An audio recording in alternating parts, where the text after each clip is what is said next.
to episode 4 of the Dungeon Master 101 series. I am your host, DMG. Today, we are covering settings for your campaign.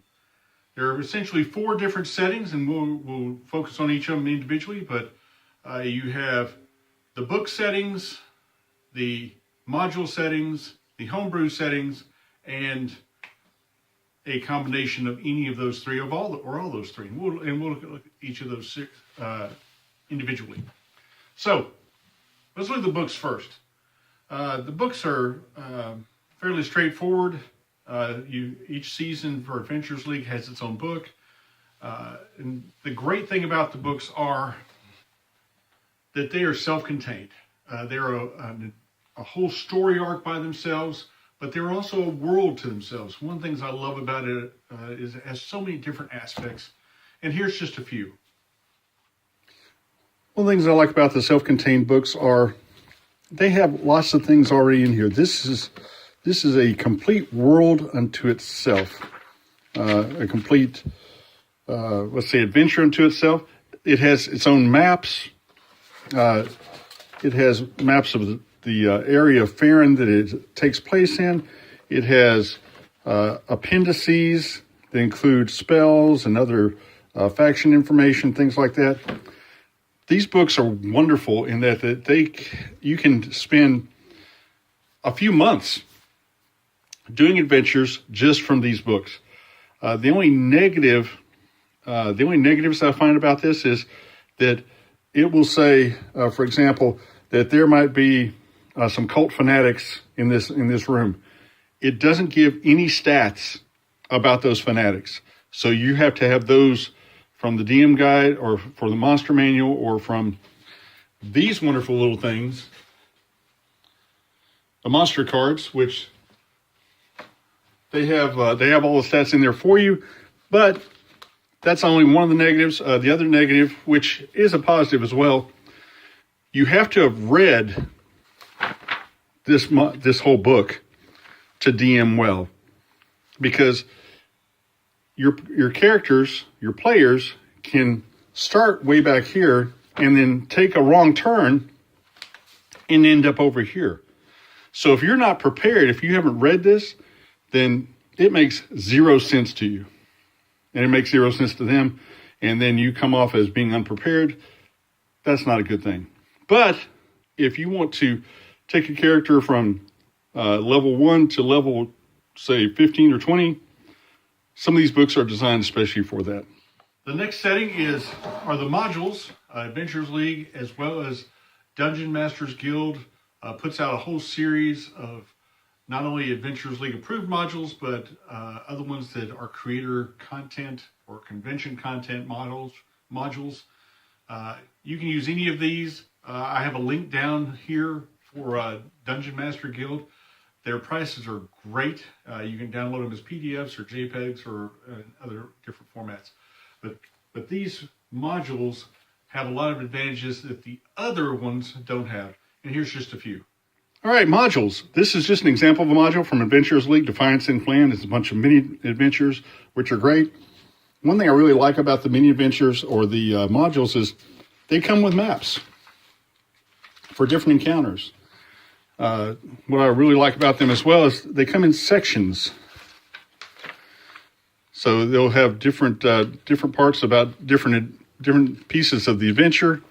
At the end, it gives the experience or AP that you need, any magic items, things like that.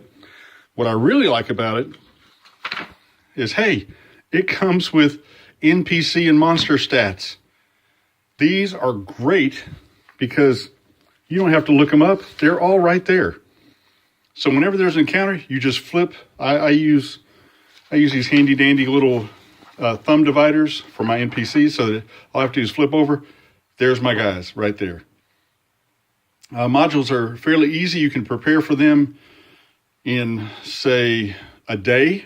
And we'll go, in a future episode, we'll go in how you prepare for a session. But one of those is, and you'll notice I use lots of color coding and highlighting for different things, which we'll talk about, like I said, in future sessions. But these modules are great self-contained, and Adventures League especially has them crossing over the whole story arc of a season. So this one, Defiance in Flan, is season 1, the whole Cult of the Dragon, trying to bring Tiamat from the Seven Hells, all that stuff. This spans the whole first season. So you can have adventure every week. They're either going to be 2 to 4 hour, and they'll even tell you what they're for. First level characters. So these are amazing. You can get those on Dungeon Masters Guild especially. This will be down in the comment section. I'll give you a link for Adventures for Dungeon Master Guild. There's lots of other places that you can get them. But I really enjoy getting them from Dungeon Masters Guild, because Dungeon Masters Guild also has maps based on these adventures that you might not find other places. The third one is Homebrew. Homebrew has a lot of advantages that we will talk about, but the biggest one is complete control of the setting by the Dungeon Master. The bad news is this is a labor-intensive endeavor. One of the things that you're going to have to do is you're not only going to have to create the dungeon or the adventure, but you're going to have to create the whole world, its deities, its history, maps of different towns, history of the towns. This is a huge endeavor that I personally recommend you don't do by yourself. Grab your players, grab some friends who are extremely well-read or have played for a long time, and you guys just sit and brainstorm and come up with basically your own world for this. That's what I've done, and here's an example of some of the stuff that we've done as a homebrew, and then we'll talk about the fourth type of setting. All right, the third version is the homebrew. If you are a creative person, homebrew is for you. I'm giving you examples of what not only myself, but people in my group put together. For example, this is the world that our homebrew took place in. The main city was a place called Moramar, which is way over here somewhere. Yep. And we went so far as not only do we have this map of the whole world, but we also came up with a map of Moramar, the city itself, along with a key. Across the top, it's a grid pattern. So we had numbers across the top and then letters going down so that you could find places with the key that we came up with. And part of that key was that involved this. Oh my goodness. So we have the history of Moramar. We have the different vendors in the marketplace, inns and taverns along with where they are. What's the key to the rest of the palace grounds, maps of individual inns. I mean, we did all of this as part of a homebrew that we did as a collaborative effort. The whole group and I got together and did this, and this place took on a life of its own, and it was truly amazing to DM, but as you can imagine, it's a ton of work. That's the bad news, ton of work. Good news is, you know every inch of every place that you do homebrew in. So if you've created this city, you know exactly where the slums are. You know exactly where the best place to meet covertly is. You know where the best blacksmith is. I mean, you know everything about this place. You've even come up with defenses for the city. I mean, so that when you roll up a new character, then your player knows exactly where that character's from because they were part of the creation. So you are welcome to do homebrews. Homebrews are amazing, but they are a ton of work. So my hope is that this is just sort of an example. I wish, you're welcome to take screenshots of this to sort of get an idea of what we did and how we did it and all the other good stuff. I will move this up so you can see it a little bit better. but you can see this took a ton of time. Each of these houses and squares are done individually. Yes, we use templates, but whew, this was a crazy amount of work. But it was worth it because when we did a homebrew, we knew exactly where everything was. Highly suggest homebrews, especially if you've got people that don't like structure very much, like Adventurers League. I know quite a few people that since season 8 changed a lot of, I guess, basic rules of the game. Several people have opted to go the way of homebrew, or the 4th version, which I'll talk about in a second, which is mixing homebrews and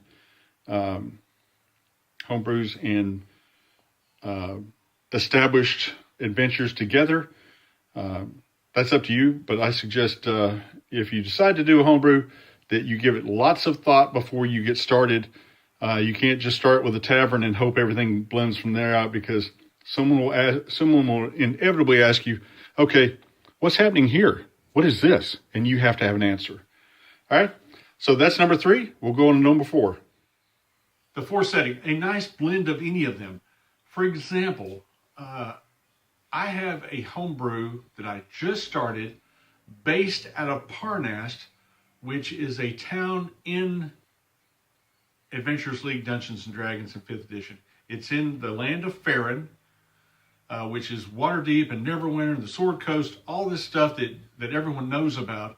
But Parnast was featured in the 1st season, The Rise of Tiamat, the season 1 story arc about the dragon cult, and then later on in season 5 it showed up again as part of there's a hill giant named Bad Fool who's trying to take over the town. And during the course of that, you learn a lot about the little village's politics, including one of the leaders in the town is the tavern owner of the Golden Tankard. After season 5, Parnast really doesn't show up again. So what I did was I took Parnast, and because the tavern owner of the Golden Tankard turned out to be a not so savory character, I had my homebrew take over the tavern. We renamed it. I have a new tavern owner who's a great NPC, a former player character a character of mine from about 30 years ago, and he's retired there. So it's a great setting. Already set up. The village is already there. It's at a crossroads off the Anarok Desert on its way to Waterdeep. You know, it's a great setting. I've taken the history of 5e Dungeons and Dragons, Faerun. I've taken the history of season 1 and season 5 and incorporated that into this homebrew, so that all the players who have played those different campaigns have a history brought into this homebrew. So I've incorporated a little bit of both. You can do the same. It's super, super easy. You've got the resources and everything. All the history is already done for you. You just incorporate your vision into something that's already existing. So there's the 4 different settings. I hope this was super, super helpful. Please, drop feedback, drop resources. Some of our comments so far since we started this channel have been incredibly helpful for the people who are actually dungeon mastering to find resources that they didn't know about, and they're sharing resources that they found, which I think is amazing, amazing stuff. So leave a comment, subscribe, tell your friends. We would love to have more blossoming DMs join this channel. We'd love to have players who would one day like to dungeon master be a part of this channel. And once again, please share any resources that you can think of in the comment section below. I hope you have a good day and go out there and game with excellence. We'll see you in 2 weeks.